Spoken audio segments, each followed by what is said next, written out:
Senator Mig Subiri. Point of order.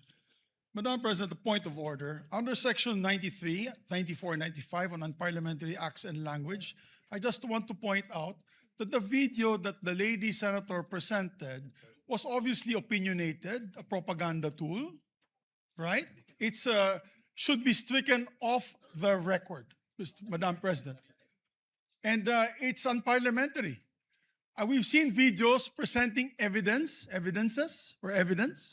on issues that are taken up on the floor. Senator Tulfo always comes out with videos showing people being mauled, people being abused for the information of this body to act on that particular issue. But to come up with an opinionated piece like that, ganong klaseng video na propaganda, na sowing intrigue. Kasi ako, Madam President, hindi naman ako sang-ayon sa people's charter change.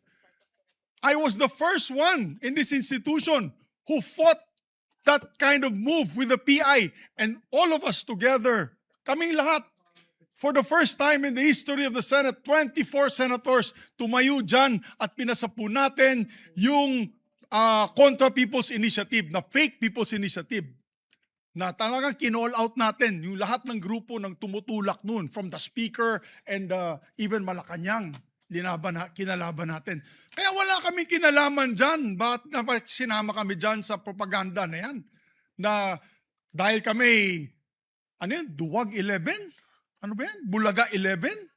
At grade 13? That should not be shown here. Because what will stop us now, Madam President, for that lady senator, that we come up also with a propaganda video here, papalabas din namin, yung mga sala nila. Oo, kung ano-ano, hindi naman kami ganyan. No? To gain traction, to gain views and publicity, will destroy our fellow colleagues here. Walang ganyanan. Ako, hindi ako nagagalit. Kilala niyo ako. Ako pinaka-amiable dito. Mahal ko kayong lahat. Pero hindi tama yung pangyayaring iyon. Hindi ba? Kung galit po kayo, magsalita po siya dyan, magalit siya sa gobyerno niya. Magalit siya sa kapatid niya. Murahin niya kapatid niya. Pero wag naman niya idamay yung mga tao na walang kinalaman dyan. Katulad niyan, never ako kinausap ni Senate President Soto.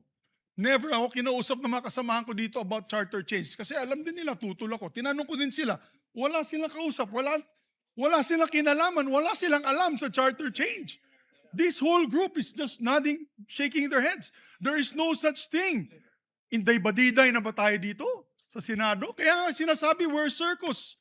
I apologize to those who are watching. They think we're a circus. We are a circus because this type of language that we are pushing in this August chamber, it's unparliamentary, Madam President. It is unparliamentary. And I'll tell you now, these people here, ladies and gentlemen, in this body are not in favor of any amendments to the Constitution. We just want to bring back the integrity of this same chamber. Cannot we discuss that as a group, as a body, that we fight for our integrity, for the good name to be brought back, for people like Jokno, people like Tanyada, people like Aquino, people like Salonga, even Frank Drilon, people like Miriam Defensor Santiago, Joker Arroyo, who stood here for what was the best times of our institution. Have we forgotten that and we've made it already like a circus? Madam Chair, I do not agree. Because I'm not Macamarcos. I'm not, so when you come up with a propaganda tool like that, hitting all of us, it makes us look that we are, nasa panig po kami ng mali at nasa panig po kami ng mga demonyo. Diba? May panindigan po kami lahat dito, Madam President. So therefore, you can see my passion on this. I move to strike the horrible propaganda video off the records of this great institution, Madam President.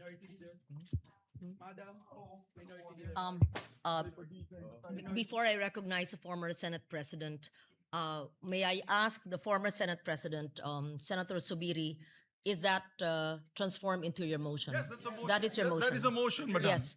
So before we act on your motion, may I hear first from the Minority Leader Thank and you. then Senator Tulfo, Yes. Is it a Thank you, Your manifestation Honor. or a motion as Thank you well? very much, Your Honor. Well, this is a way of seconding the motion of Senator Subiri. First of all, the presentation, or what we call the editorial video that we witnessed, yes. I would like to take exception of my being mentioned there. Parang lumalabas na parang lahat ng narinig nila or nakipag-meeting sa akin ang speaker o kung sino pa, parang pumayag ako. Sana tinanong nila yung source nila, pumayag ba ako? Yung mga binabanggit na idea, I did not even mention it to any member of the Senate. Tungkol doon sa mga ideas of, let's say, a regional Senate and all that. Ito mga idea ng mga tao to eh. Di ba? Kung nakikinig ka, narinig mo yung idea, ikaw ba'y sumang-ayon na? Dahil narinig mo? For example, in my case, I have never been in favor of Chacha. Charter change? Never. From the day I became a senator up to the present, ang dami namin pinagdaanan dyan. Ang mas gusto ko, Katcha. C-H-A, C-H-A.